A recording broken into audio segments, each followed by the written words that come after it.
The leaves are still really nice on this comfrey. So I'm gonna grab a couple of bags.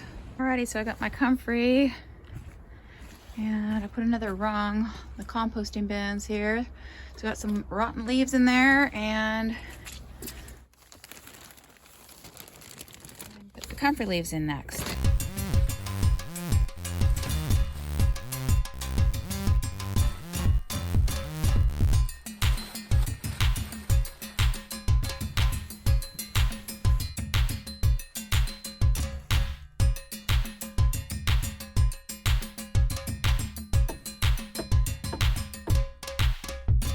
So we got a little over 3 feet of material in this bin. Basil leaves, then rotted leaves, then comfrey leaves, then rotted leaves on top. And we just got a little bit of rotted leaves in this bin now. And these 2 bins are empty. And then just a little bit of rotted seaweed at the very end here. Getting a little afternoon sprinkle. So now we are ready to go get some seaweed.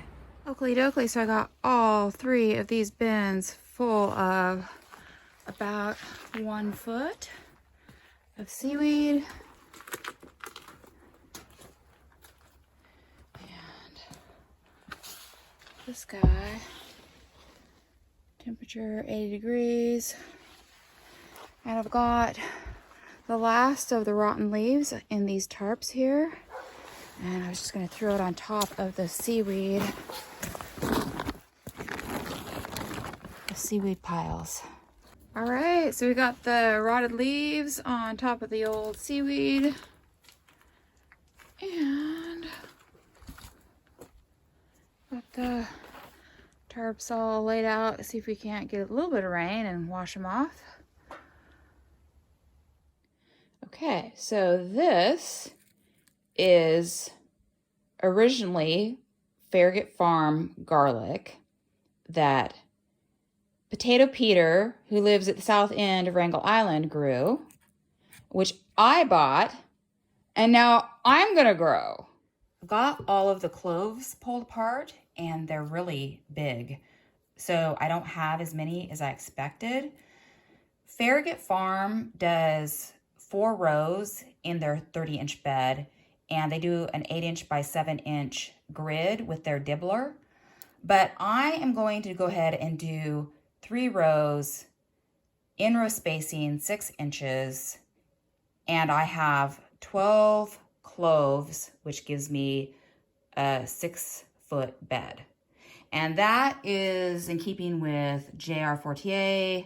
He does 3 rows spaced every 6 inches. This is his book, The Market Gardener. When we visited Farragut Farm last year, they said that they like to plant their garlic in the first 2 weeks of September. Now, everybody here is all like, oh, plant stuff in October, but I would normally go with whatever Farragut Farm says because they've got a lot of experience. They said that they seem to get better survival through the winter if they plant in September. But I still had potatoes in the ground and everything else, so I'm only now just getting to it. I never got any lime or rock phosphate on this bed. All that was on here was some seaweed that was from last winter that was on here, and otherwise there's nothing else. Airplane. I am not going to grow garlic commercially. Tyler eats a lot of garlic. I eat some. And so in the future, I'd like a way bigger patch and to be able to get all of our garlic from our garden. This jay just flew over here. Hey buddy, what you up to? Oh, there's his buddy. There's his buddy right there. What's that guy doing?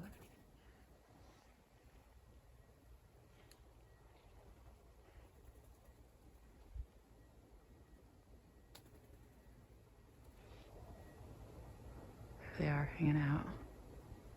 Dudes, the sun just came out. Maybe for just a minute. It's 46 degrees Fahrenheit today, which I need to be breaking it this way, which is the first day that we've been in the 40s. We've been in the 50s during the day for the most part, getting down sometimes in the 40s at night, but yeah, so a little bit cold today. So I put the lime on already, 1.25 pounds for this about 40-foot bed. And then I've got 2 pounds of this rock phosphate. All right, so I've got my fresh bins of seaweed, and right here I've got some rotted seaweed from last year, about a foot. I'm gonna go ahead and pitchfork it into this wheelbarrow and take it out to the garlic bed. Well, the sun was short-lived, so I've dug out a little bit here at the end, and we'll go ahead and, well, I should chunk this up. The rest of this bed, I don't know what I'm gonna do because it doesn't have any clover growing in it. You know, there's no roots, and I think it's a little bit too late to try and start growing clover. So I don't know what I'm gonna do with the rest of that. Maybe tarp it or something. But yeah, so I've got that on there. That's probably good, right? And then I'm just gonna layer this on top like this. And I'll do the whole 6 feet just like that. So I'm not even done yet. And the jays are over there fiddling around in my soil. So I probably should cover this up with a tarp because I don't know if they'll pluck the garlic right out of there when I get it planted. Okie dokie, folks, so I got my little garlic fellows in their spots. Probably about 7 inches, almost 8 inches between the rows. And I've got them at 6-inch spacing. So now we want to smash these things down 2 to 3 inches.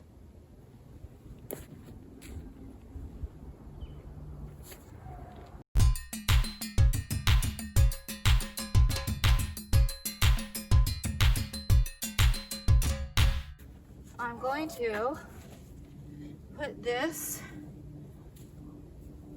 row cover across.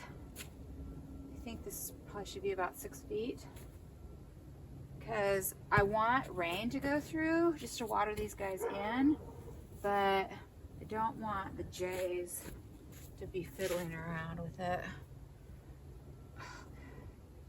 So I've got these rocks here. Just do the usual dealy whopper here.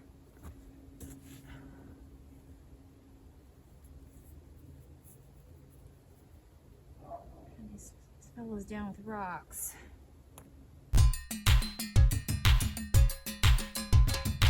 Okay. Okay, there you go. Garlic planted. From here, we'll move even faster. And Captain, notice the chronometers. They've started backward.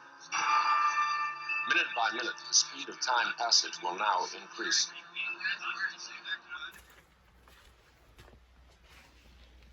Nice solid 95 degrees Fahrenheit in the compost. We're gonna throw a little bit of water on the old composty.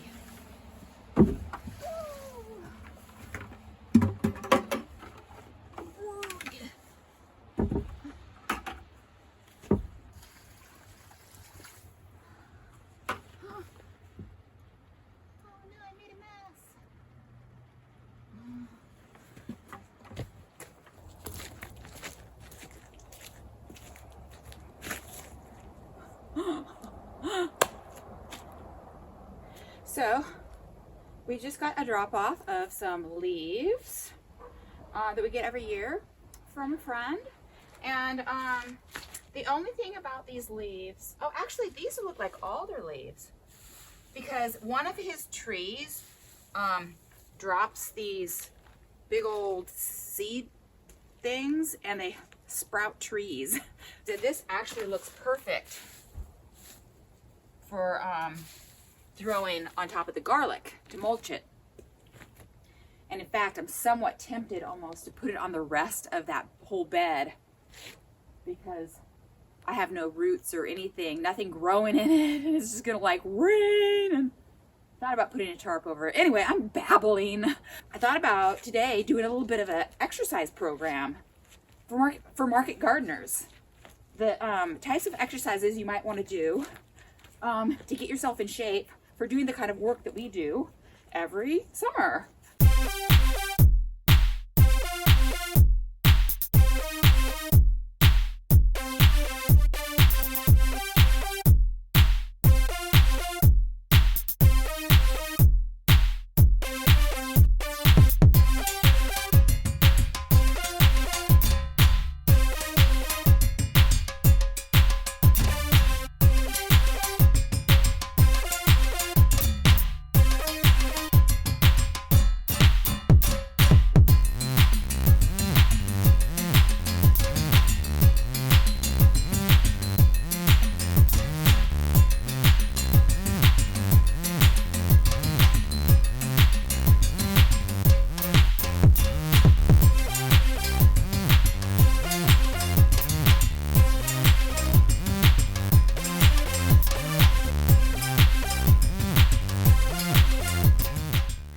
All winter long and you'll be ready for spring.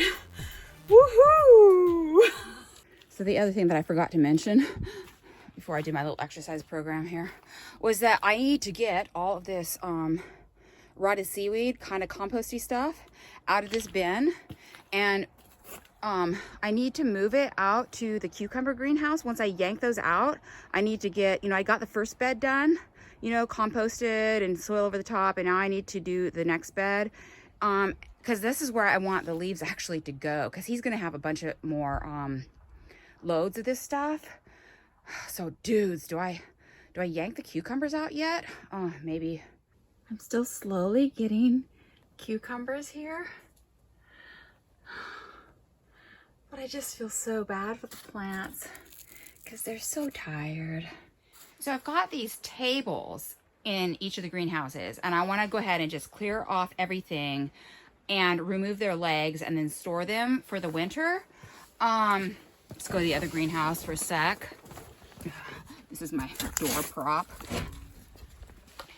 And yeah, so I just want to get rid of the stuff on there and get these out of here. Next year, I'm going to use copper pipe for the legs so that I don't have to, have legs in jars of water, because slugs don't like copper. So they're not going to want to crawl up a whole foot into this table. So that is the plan. Remember that video that I made where the whole video was about screwing out screws? Well, that's what this video is going to be all about. I hate when that happens. Why does that happen to me? Oakley dokley. We're going to go into the other greenhouse here. So the trick is to get the screws started on all of the screws started before you pull them out. Voila! Ooh, got this one too. Ooh. So next step is to roll up my drip line here in the basil greenhouse. It no longer has basil in it. So I'm gonna take this stick and see if I can't just roll these guys up along here. Okay, so I got this set of drip hoses rolled up, and this bed's drip hoses rolled up. I've got boxes here of veggie start soil mix from last year. All I need to do is add some fertilizer, which I have right here. I've got some powdered lime in this little bucket. I've got peat moss. And then I cleared out all of the weeds from both the beds. And I'm just going to go ahead and use this soil, since it's dry, and sift it through a screen, for my veggie start soil mix. And there's the compost that I'll put in it, in that tarp. And all I need to do is get some sand. I've got this pile of sand right here that I think there's actually quite a bit in here, but it doesn't look like much. And it's wet, but I think I just need to get some buckets of this and toss it on the bed in that greenhouse. Okay, so it's possible that I could scrounge out a little bit more sand, but I'm gonna call this the last load. we've got all our little piles of sand here, and we're ready to make soil mix for veggie starts once the weather gets crappy. Well, dudes, the weather can't decide what to do. Rain, sun, rain, what? So stay tuned next week to find out what I do with my garlic bed and the rest of the bed, and whether I yank the cucumbers out and put compost in there.